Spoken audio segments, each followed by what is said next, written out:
Shalom bagi kita semuanya. Firman Tuhan untuk kita hari ini dari Yehezkiel pasal 36.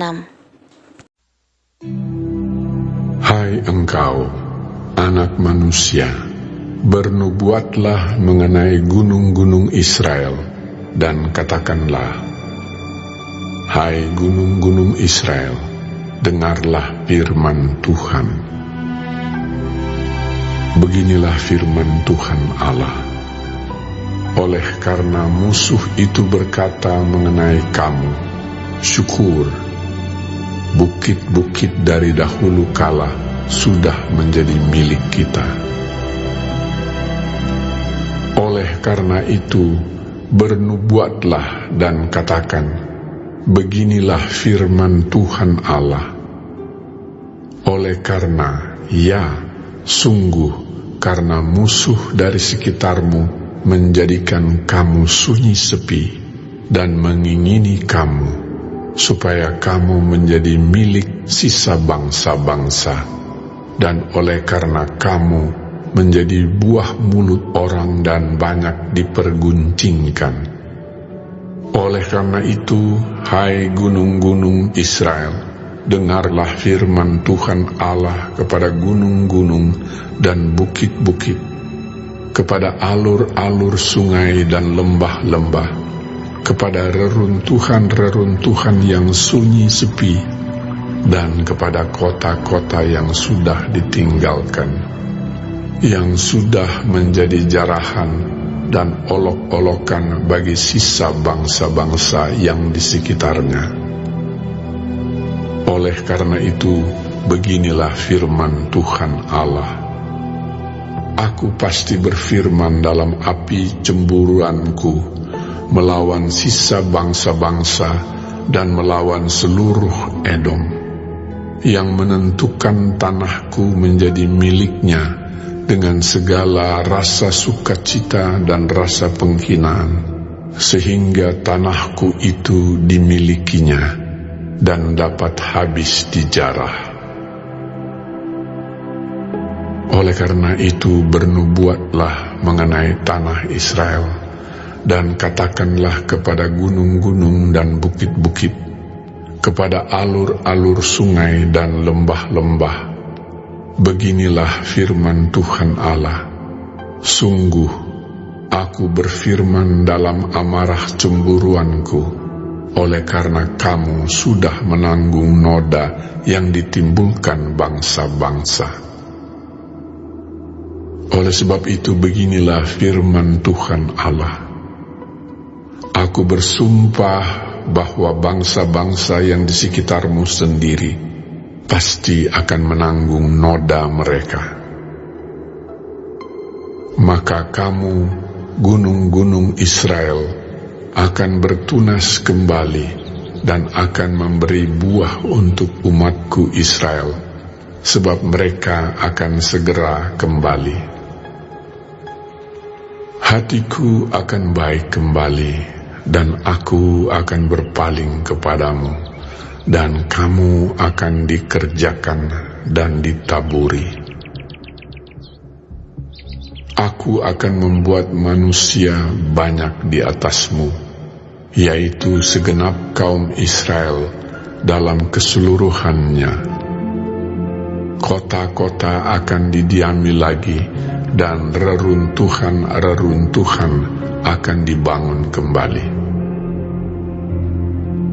Aku akan membuat manusia dan binatang banyak di atasmu, dan mereka akan bertambah banyak dan beranak cucu, dan aku akan membuat kamu didiami kembali seperti keadaan semula, dan akan berbuat baik kepadamu lebih daripada keadaan dahulu, dan kamu akan mengetahui bahwa akulah Tuhan. Aku akan membuat manusia lalu lalang di atasmu, yaitu umatku Israel. Mereka akan menduduki engkau, dan engkau akan menjadi milik pusaka mereka, dan engkau tidak lagi terus memunahkan mereka. Beginilah firman Tuhan Allah. Oleh karena orang berkata tentangmu, engkau memakan orang dan engkau memunahkan bangsamu. Oleh karena itu, engkau tidak akan makan orang lagi dan tidak akan memunahkan bangsamu lagi. Demikianlah firman Tuhan Allah. Aku tidak lagi membiarkan orang membicarakan noda yang ditimbulkan bangsa-bangsa terhadap engkau, dan engkau tidak lagi menanggung pencelaan bangsa-bangsa dan tidak lagi memunahkan bangsamu. Demikianlah firman Tuhan Allah. Kemudian datanglah firman Tuhan kepadaku.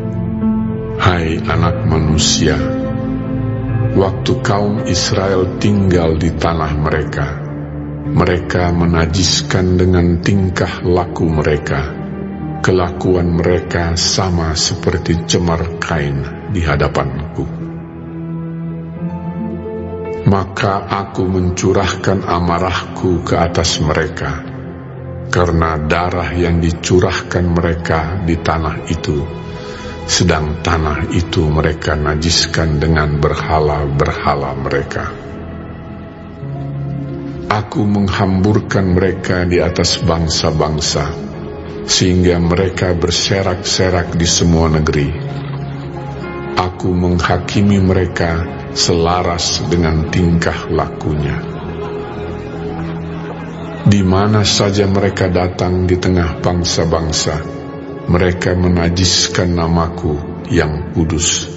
Dalam hal orang menyindir mereka, katanya mereka umat Tuhan, tetapi mereka harus keluar dari tanahnya. Aku merasa sakit hati karena namaku yang kudus yang dinajiskan oleh kaum Israel di tengah bangsa-bangsa di mana mereka datang. Oleh karena itu katakanlah kepada kaum Israel, beginilah firman Tuhan Allah.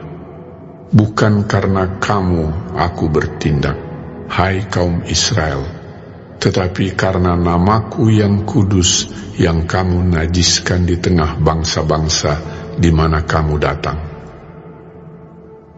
Aku akan menguduskan namaku yang besar yang sudah dinajiskan di tengah bangsa-bangsa, dan yang kamu najiskan di tengah-tengah mereka. Dan bangsa-bangsa akan mengetahui bahwa akulah Tuhan. Demikianlah firman Tuhan Allah. Manakala aku menunjukkan kekudusanku kepadamu di hadapan bangsa-bangsa, aku akan menjemput kamu dari antara bangsa-bangsa dan mengumpulkan kamu dari semua negeri dan akan membawa kamu kembali ke tanahmu. Aku akan mencurahkan kepadamu air jernih yang akan mentahirkan kamu dari segala kenajisanmu, dan dari semua berhala-berhalamu aku akan mentahirkan kamu. Kamu akan kuberikan hati yang baru dan roh yang baru di dalam batinmu, dan aku akan menjauhkan dari tubuhmu hati yang keras dan kuberikan kepadamu hati yang taat. Roh akan kuberikan diam di dalam batinmu, dan aku akan membuat kamu hidup menurut segala ketetapanku, dan tetap berpegang pada peraturan-peraturanku dan melakukannya. Dan kamu akan diam di dalam negeri yang telah kuberikan kepada nenek moyangmu, dan kamu akan menjadi umatku, dan aku akan menjadi Allahmu. Aku akan melepaskan kamu dari segala dosa kenajisanmu, dan aku akan menumbuhkan gandum serta memperbanyaknya, dan aku tidak lagi mendatangkan kelaparan atasmu. Aku juga memperbanyak buah pohon-pohonanmu dan hasil ladangmu, supaya kamu jangan lagi menanggung noda kelaparan di tengah bangsa-bangsa. Dan kamu akan teringat-ingat kepada kelakuanmu yang jahat dan perbuatan-perbuatanmu yang tidak baik, dan kamu akan merasa mual melihat dirimu sendiri karena kesalahan-kesalahanmu dan perbuatan-perbuatanmu yang keji. Bukan karena kamu aku bertindak, demikianlah firman Tuhan Allah. Ketahuilah itu, merasa malulah kamu, dan biarlah kamu dipermalukan karena kelakuanmu, hai kaum Israel. Beginilah firman Tuhan Allah. Pada hari aku mentahirkan kamu dari segala kesalahanmu, aku akan membuat kota-kota didiami lagi, dan reruntuhan-reruntuhan akan dibangun kembali. Tanah yang sudah lama tinggal tandus akan dikerjakan kembali, supaya jangan lagi tetap tandus di hadapan semua orang yang lintas daripadamu. Sebaliknya, mereka akan berkata, tanah ini yang sudah lama tinggal tandus menjadi seperti Taman Eden, dan kota-kota yang sudah runtuh, sunyi, sepi, dan musnah, sekarang didiami dan menjadi kubu. Dan bangsa-bangsa yang tertinggal yang ada di sekitarmu akan mengetahui bahwa akulah Tuhan yang membangun kembali yang sudah musnah dan menanami kembali yang sudah tandus. Aku Tuhan yang mengatakannya dan akan membuatnya. Beginilah firman Tuhan Allah.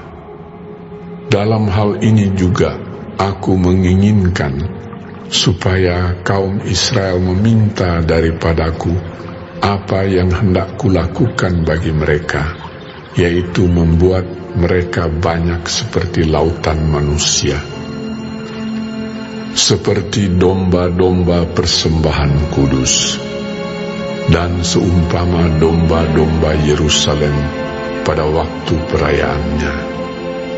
Begitulah kota-kota yang sudah runtuh, penuh dengan lautan manusia. Dengan begitu, mereka akan mengetahui bahwa akulah Tuhan. Renungan dari Yeskiel 36 ayat 1 sampai 38. Kitab Yeskiel pasal 36 melukiskan gambaran pemulihan bangsa Israel dan tanah mereka setelah mengalami pembuangan dan kehancuran. Nubuatan ini bukan hanya berbicara tentang peristiwa masa lalu, tetapi juga memiliki relevansi yang mendalam bagi kehidupan kita saat ini. Beberapa poin renungan yang dapat kita ambil. Yang pertama, penghakiman atas dosa dan pemulihan Allah. Allah menghukum bangsa Israel atas dosa-dosa mereka, termasuk penajisan namanya dan penghancuran tanah perjanjian. Namun penghakiman ini bukan tujuan akhir. Allah menyatakan kasih dan rencananya untuk memulihkan mereka secara menyeluruh, baik secara rohani maupun jasmani. Ini mengajarkan kita bahwa Allah adil dan penuh kasih. Ia menghukum dosa tetapi juga menawarkan pengampunan dan pemulihan. Yang kedua, pemulihan rohani yang mendahului pemulihan jasmani. Sebelum Allah memulihkan tanah Israel secara fisik, Ia terlebih dahulu akan memulihkan hati dan roh bangsanya. Ia akan memberikan hati yang baru dan roh yang baru yang taat kepadanya. Pemulihan rohani adalah pondasi bagi segala pemulihan lainnya. Kita perlu menyadari pentingnya pembaharuan rohani dalam kehidupan kita sebelum berkat-berkat jasmani. Yang ketiga, kemuliaan Allah di tengah bangsa-bangsa. Pemulihan Israel bukan hanya untuk kepentingan mereka sendiri, tetapi juga untuk memuliakan nama Allah di tengah bangsa-bangsa. Melalui pemulihan ini, bangsa-bangsa akan mengetahui bahwa Allah adalah Tuhan yang berkuasa untuk memulihkan dan membangun kembali apa yang telah hancur. Sebab pengikut Kristus, kita juga dipanggil untuk menjadi saksi bagi kemuliaan Allah di dunia ini. Yang keempat, janji kelimpahan dan berkat. Allah berjanji akan melimpahkan berkat kepada bangsa Israel yang telah dipulihkan, termasuk kelimpahan hasil bumi dan penduduk yang banyak. Ini menggambarkan kasih dan pemulihan Allah yang melimpah bagi umat-Nya yang taat. Kita juga dapat menantikan berkat-berkat Allah dalam kehidupan kita jika kita mau setia kepadanya. Yang terakhir, pertobatan dan pengakuan dosa. Bangsa Israel diajak untuk mengakui dosa-dosa mereka dan bertobat. Pengakuan dosa dan pertobatan adalah langkah penting menuju pemulihan. Kita juga perlu memeriksa hati kita, mengakui dosa-dosa kita, dan bertobat agar dapat mengalami pemulihan dan menerima berkat dari Tuhan. Penerapannya dalam kehidupan kita sehari-hari. Mari periksa hati kita. Apakah kita telah menajiskan nama Tuhan dalam kehidupan kita? Mari kita bertobat dan hidup sesuai dengan kehendak-Nya. Berdoa untuk pemulihan. Berdoalah untuk pemulihan rohani dan jasmani bagi kita sendiri dan juga bagi orang-orang di sekitar kita. Menjadi saksi bagi kemuliaan Allah melalui kehidupan yang saleh dan pelayanan bagi sesama. Percayalah pada janji Allah akan berkat-berkat-Nya bagi mereka yang tetap setia kepadanya. Semoga firman Tuhan hari ini menjadi berkat bagi kita. Terima kasih, Tuhan Yesus memberkati. Shalom.